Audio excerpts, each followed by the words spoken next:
What seems to me to be lacking in our Western religious observances is some sort of social ritual which gives an opportunity for spiritual experience.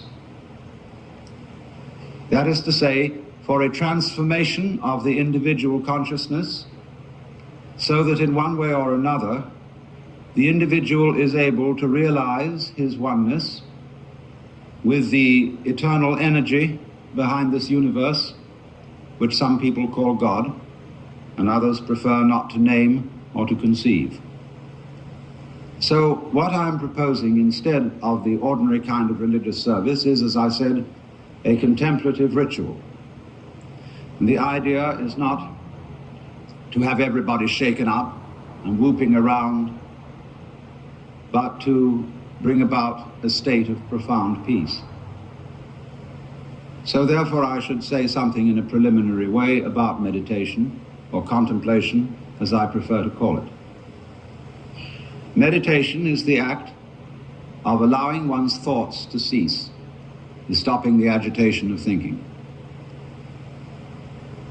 Thinking is talking to yourself.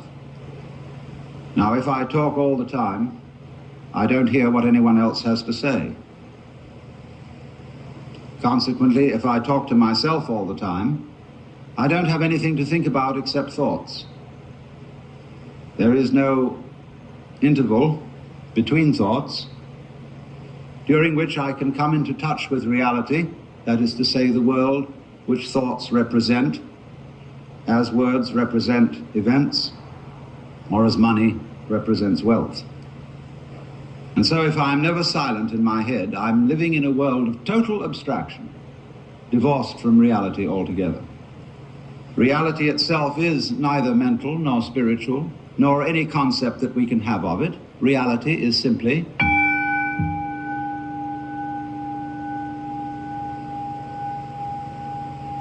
Now, therefore, to meditate, you might think that we attempt to suppress thought. We do not do that. Because you cannot meditate. Let me put that in a more emphatic way. You cannot meditate. You, your ego image, can only chatter. Because when it stops, it isn't there. When you are not thinking, you have no ego, because your ego is a concept. The thinker behind the thoughts, the feeler behind the feelings, and the thinker behind the thoughts is only a thought, an idea of some reference point to which all our experiences happen. And that, of course, cuts us off from what we experience. It makes a great gap or gulf between the knower and the known. And that creates the spirit of alienation to the world from which we suffer. Conflict, hate, domineering spirit arise from that basic division. So when you come to an end of thought, and you don't know how to meditate, you don't know what to do with your mind, nobody can tell you, then thinking comes to an end naturally. You can begin meditation. Or meditation happens.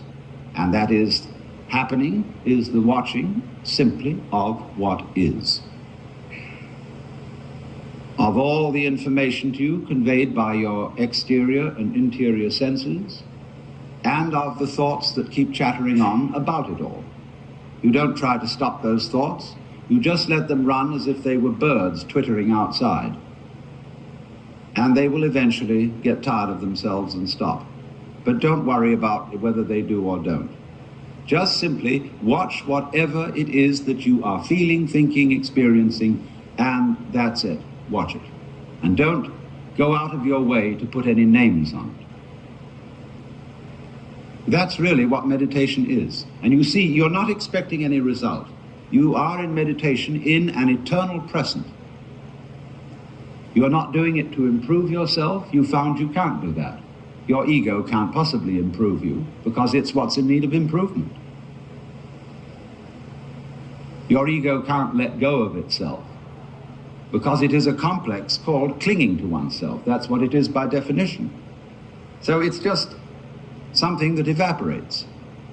when it is understood that it is unable to achieve a transformation of consciousness, mystical experience, the vivid sense of union of individual and cosmos. So, one of the easiest ways to enter into the state of meditation is therefore listening to what is, using the sense of sound. When you listen to sound,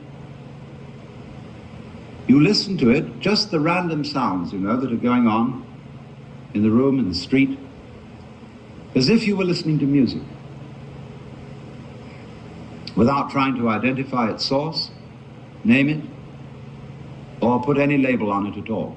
Just enjoy whatever sound may be going on, just listen.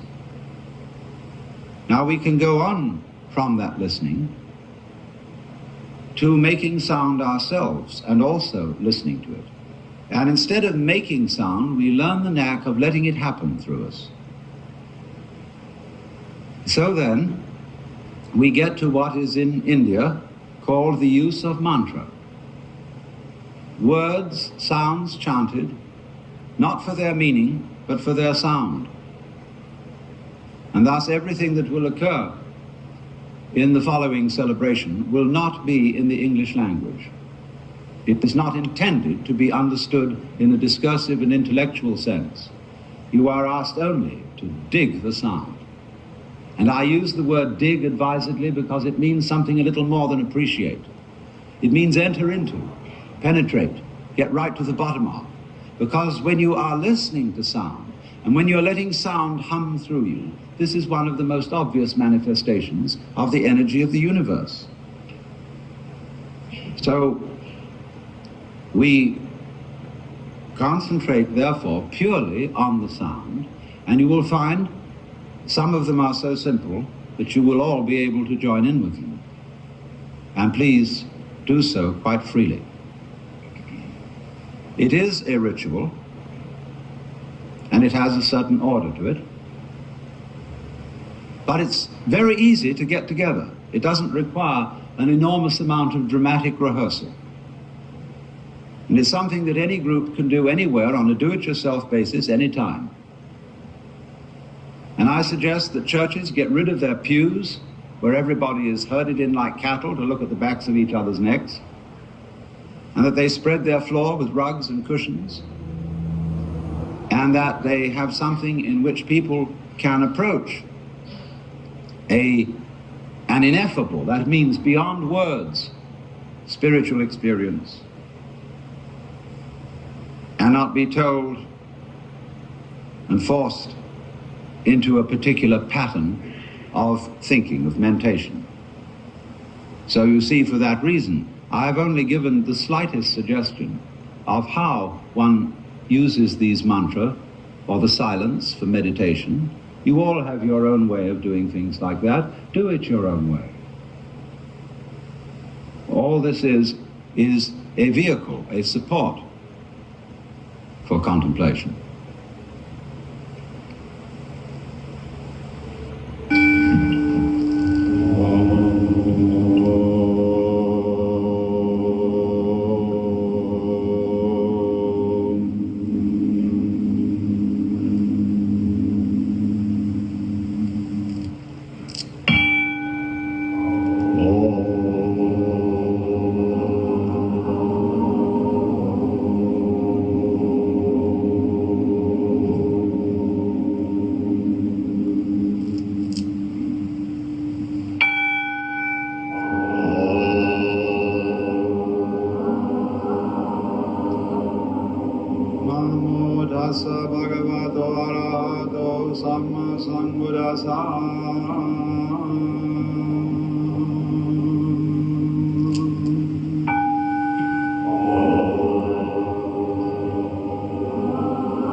Sikapadam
Listen. Close your eyes and go entirely into a world of sound.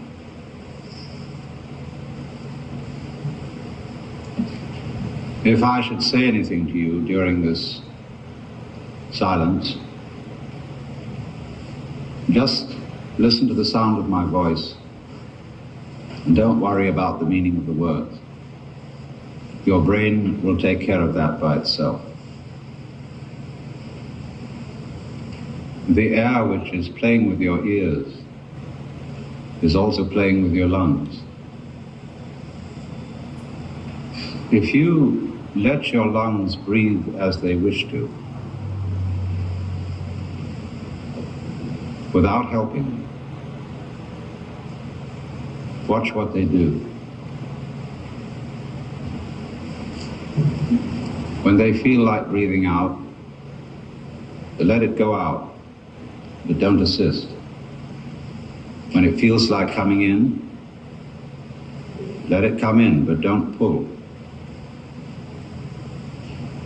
Are you breathing, or is it breathing you?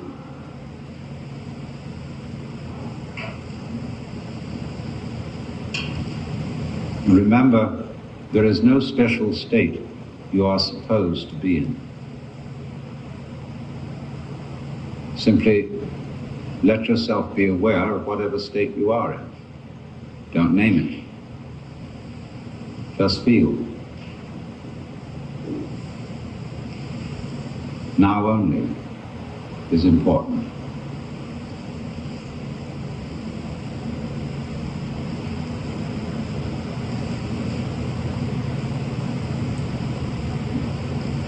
Now, would you gently allow a sound to arise in your imagination, in the ear of the mind, a sound that is pleasing to you and which you would feel natural humming. And letting your breath sort of fall out easily and naturally. Hum the sound out loud.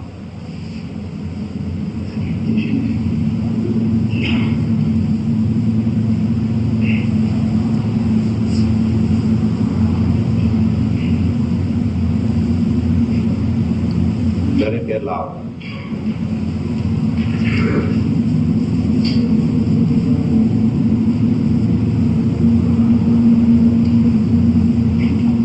And louder.